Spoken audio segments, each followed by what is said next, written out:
Thanks for joining. I'm Carissa and I'm here in my own kitchen today filming to show you guys at home that if outdoors is not available to you, we've got a lot of fun indoor projects to do as well. So Easter's just around the corner, so I wanted to do a fun project with some Easter eggs. Well, just some eggs, but it's in the spirit of Easter, so you guys get it. So we're gonna do, we're gonna make eggshell seed starters for a little herb garden. You can use eggshells as seed starters for any plants, for flowers, vegetables, whatever, but today we're gonna do herbs because I think it's a great thing to have inside of your kitchen so you have access to it right away. If you need any, if you wanna spice up your food, add some nutrition to it, or even use it for medicine, which is pretty cool. So let's talk supplies. You're gonna need little Easter eggs, of course. Again, I just mean eggs. So eggs, potting soil, seeds, as well as a butter knife and a spoon and a spray bottle. I think I covered all the basics. Oh, and a bowl for your egg. So these are all your supplies. All right, you ready to get messy? The first thing you're gonna need to do is you're going to take your egg. Oh, sorry, this is my cat Figgy, by the way, everybody. He's gonna be in probably a lot of the shots because he loves to be around me. So anyway, back to business. So we're gonna take this egg and we're gonna wanna crack it about halfway. So if you're a confident cracker, you can just like crack and let the egg out. And as long as you have about half of the egg or more than half the egg, that's perfect.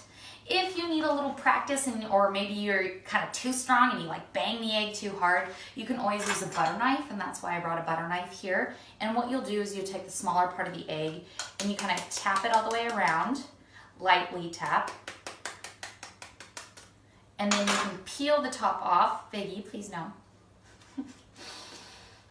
And then go ahead and dump the egg out. Set the eggs aside and you can make some yummy brekkie with it, learn to make an omelet. There's lots you can do with eggs. So don't waste these. Make sure you set them aside and save them for a later time.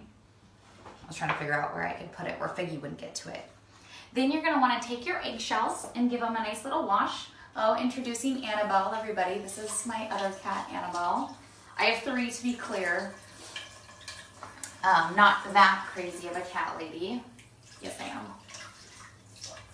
All right, if you want to give it a little bit of extra, you can always boil it to make sure there's no other bacteria or anything left in here. But for today, I'm just gonna rinse them out. The next step is you're gonna take your potting soil. Excuse me, Annabelle. She's always a little drama queen. You're gonna take your potting soil and you're gonna fill your eggs about 3/4 of the way up.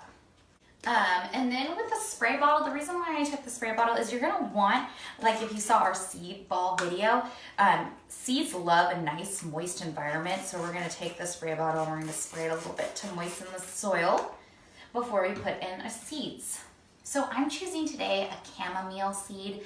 Chamomile is a nice calming herb. You can once it grows, if you see it's got little flowers on it, you can trim the flowers off and actually make a tea and have it before bedtime when you're reading a book with your parents. It's such a great herb. We really love it. You're going to take your finger and poke a little hole, a little nest for your seeds, and pour some in. If you have larger seeds, you're just going to put 1 or 2 seeds. Chamomile is really tiny, tiny seeds, so I'm going to just sprinkle a few. I'm going to just use my judgment. There. And then I'm going to cover it all the way up here with dirt.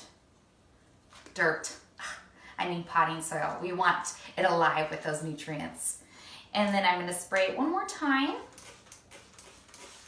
so they are nice and moist.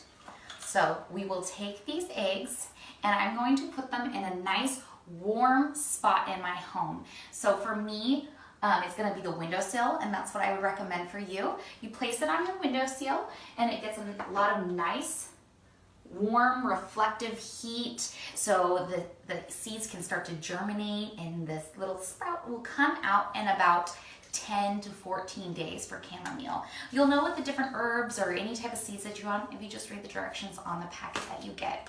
You're gonna wanna take your spray bottle and moisten them. Just a couple sprays every day. So it takes a lot of patience to wait for your little sproutling to come up. So take this opportunity to research your herbs that you planted and find out how you can use them and what herbs are best for you if you want to plant some more. But I already planted one 2 weeks ago. So this guy's ready to go. If you can, you might be able to see it from there, a little sproutling coming out. Once it has like 1 or 2 leaves, it's ready to be transplanted into a larger pot and where you want to have it. So you can use anything for a pot. I use a soup can for my thyme. I use this fun kitty pot for my marjoram. And today I'm going to use this fun little llama to plant my chamomiles to make for my yummy teas. So I've already put some potting soil in here, and all you'll do is you'll dig a little hole, make a little nest again for your egg here, and place it in, and then add in some more potting soil until the egg is completely covered. The great thing about the egg is it's actually going to biodegrade into the soil and become a fertilizer for it. And what I mean by biodegrade is it's going to start dissolving in because there's going to be bacteria and microorganisms eating at it until it's completely in the soil, and it's going to provide some yummy nutrients for your herbs. It's going to have things like calcium and nitrogen, which is exactly what your plant needs to grow up nice and strong. I'm so excited for those of you who are starting your herb garden, maybe for the first time. Don't be upset if you make a mistake or it doesn't work out the first time. You'll learn a lot of lessons along the way, and pretty soon you'll be a garden expert. Or not, because that's okay too. I hope you guys had so much fun. I know I did. And keep learning, keep exploring, and happy gardening. See you next time.